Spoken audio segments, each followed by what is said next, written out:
Welcome to our Chapter 11, Section 4, Civil War Review. The Battle of Chancellorsville was fought from April 30th to May 6, 1863, in Spotsylvania County, Virginia. The South, led by Robert E. Lee, had defeated the North by outmaneuvering the army led by General Joseph Hooker. The Union was forced to retreat, and the only consolation the North had was that Stonewall Jackson accidentally got shot in the arm and ended up dying of pneumonia.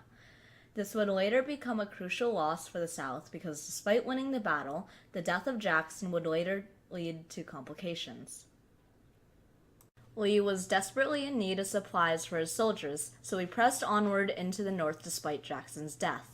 He hoped an attack would draw Lincoln's troops away from Vicksburg, a strategic town along the Mississippi. He figured that a decisive victory would help gain the support of pro-Southern Democrats. The Battle of Gettysburg started when Confederate soldiers led by A.P. Hill were looking for supplies and to meet up with General Robert E. Lee. Their army ran into Union brigades led by John Buford. The Union was situated in defensive positions on top of Little Round Top just outside Gettysburg. The shooting attracted more troops and reinforcements were called for soon after. The Northern armies, now under the command of General George Meade, continued to defend against the rebels. The South soon took control of Gettysburg itself, but the Union still held the high ground at Cemetery Ridge.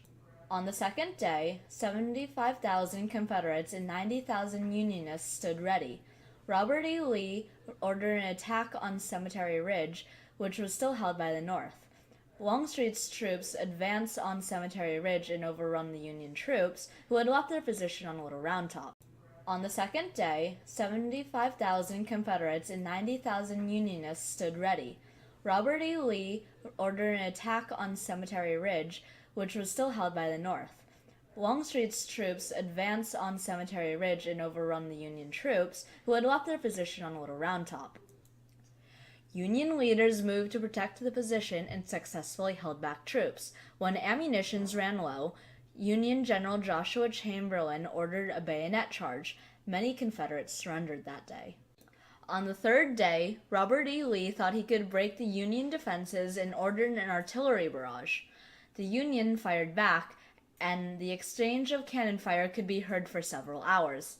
When Union artillery stopped, Lee's troops pressed forward, thinking they were safe. The Union barrage began again as they approached, and the Confederates were forced to retreat.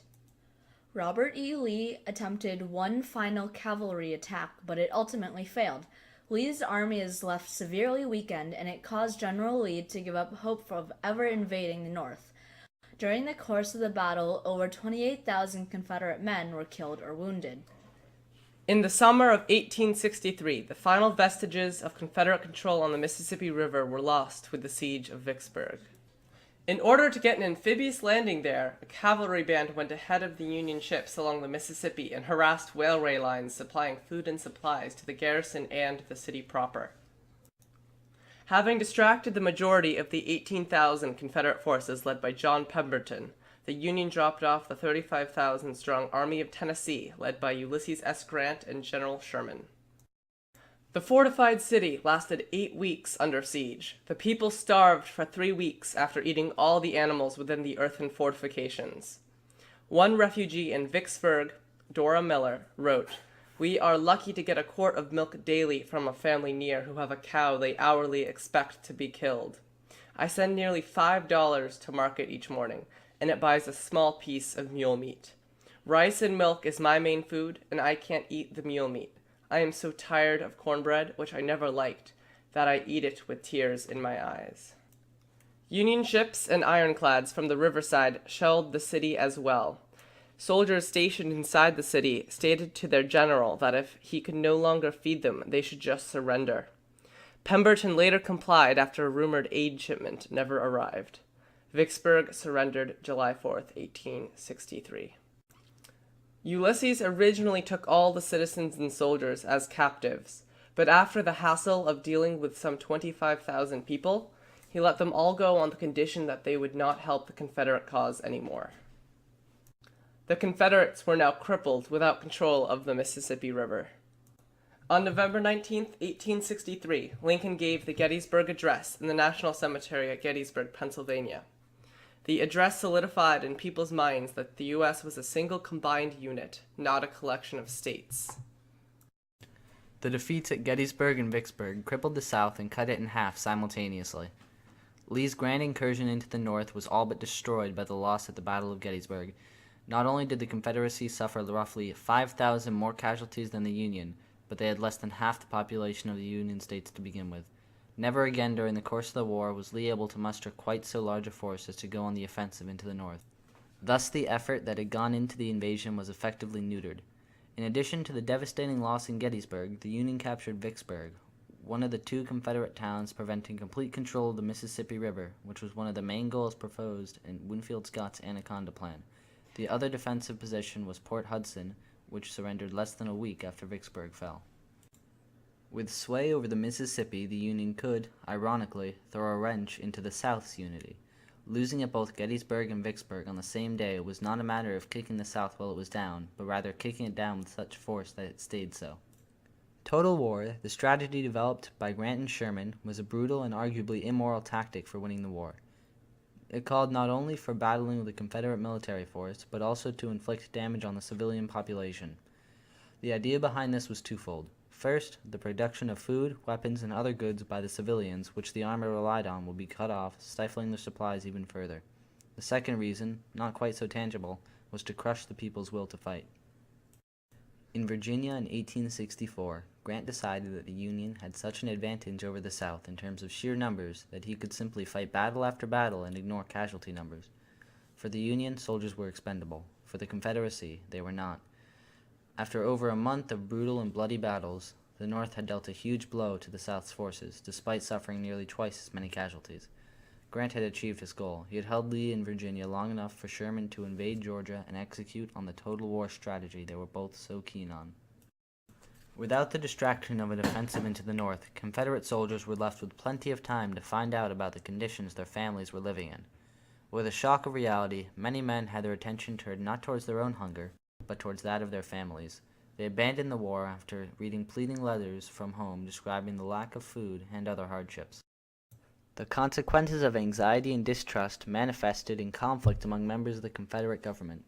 Members of Congress argued with each other, causing Jefferson Davis no end of trouble in the matters of governing. There was even a case of soldiers from South Carolina being placed under the control of officers from another state, which upset the governor of South Carolina. The true showings of the weakening morale were the peace movements that sprang up in North Carolina and Georgia, as well as other states. The only hope for the South at this point in the war was to wear down the North's morale, and news of these movements was counterproductive towards that goal. 1864 in the United States was an election year, and Lincoln still had to run for the re-election. The majority of people at the time did not expect Lincoln to win, after all, and the precedent was not there. Andrew Jackson was the last to win a second term way back in 1832. The American party system also suffered a massive shakeup. The Whigs had been dissolved after the last election, and many new parties were struggling to consolidate representing their different ideas. The Know Nothing Party and the Free Soil Party merged with the Anti-Jackson Party to form Lincoln's new National Union Party. The name would later be changed after the 1864 election into its modern iteration, the Republican Party. In this new party, many compromises would be made, as Lincoln could not please everyone. All Lincoln wanted was to see the end of slavery and the Union restored to a greater glory. The Democrats were not that much better off. They lost their main voter base in the South due to the war. Worse yet, what remained of their presence in the North had been split in two. One side, known as the War Democrats, opposed slavery and enjoyed Lincoln's presidency, only pushing for even more military action. Their representative for the 1864 election was John C. Fremont. The other party, known as the Peace Democrats, or the slang term Copperheads, wanted to reconcile with the South for immediate peace. The name Copperheads was originally used by the Republican politicians in a derogatory way, but the Peace Democratic Convention ended up embracing the term. Their nominee for the 1864 election was Major General George B. McClellan. He was the only one who could take down Lincoln, and judging by the political cartoons of the day, it seemed he would win. Not all people in the North are thrilled by the whole war, and especially not thrilled at the slaughter caused by the reckless Ulysses S. Grant in the war effort. The next important battle came right when Lincoln needed it in order to sway public opinion for the election: the conquest of Atlanta. By November 1864, the North really wanted to wrap this whole debacle up. They would go to great measures to seal the fate of the Confederacy.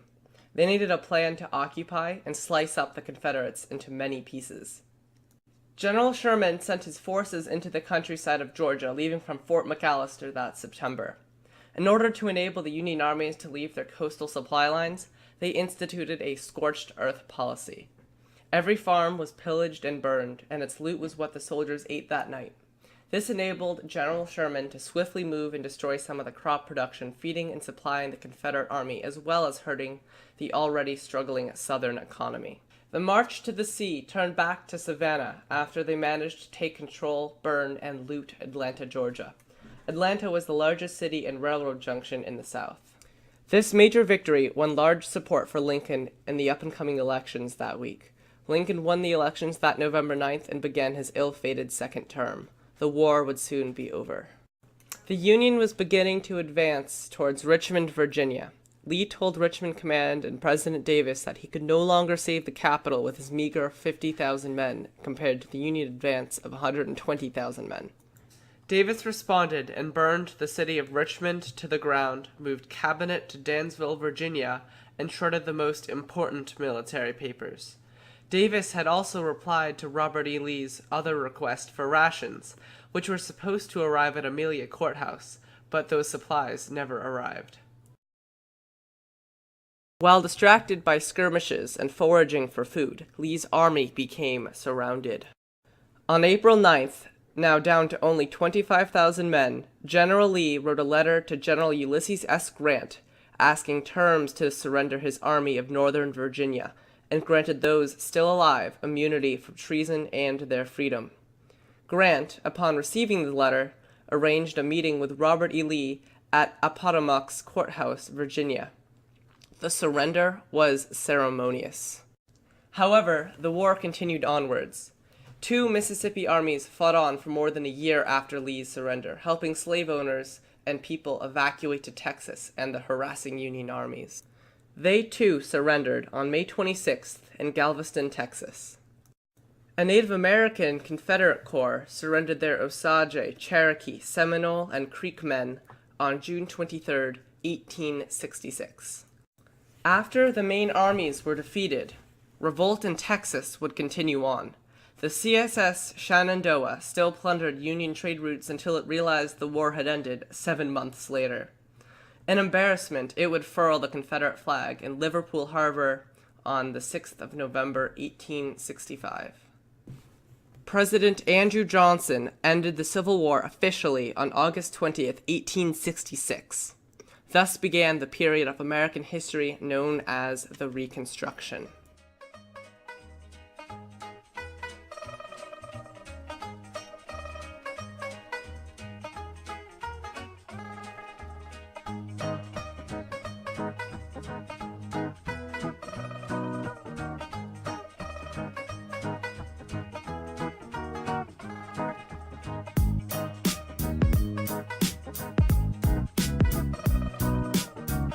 This video was brought to you by Cologne Productions.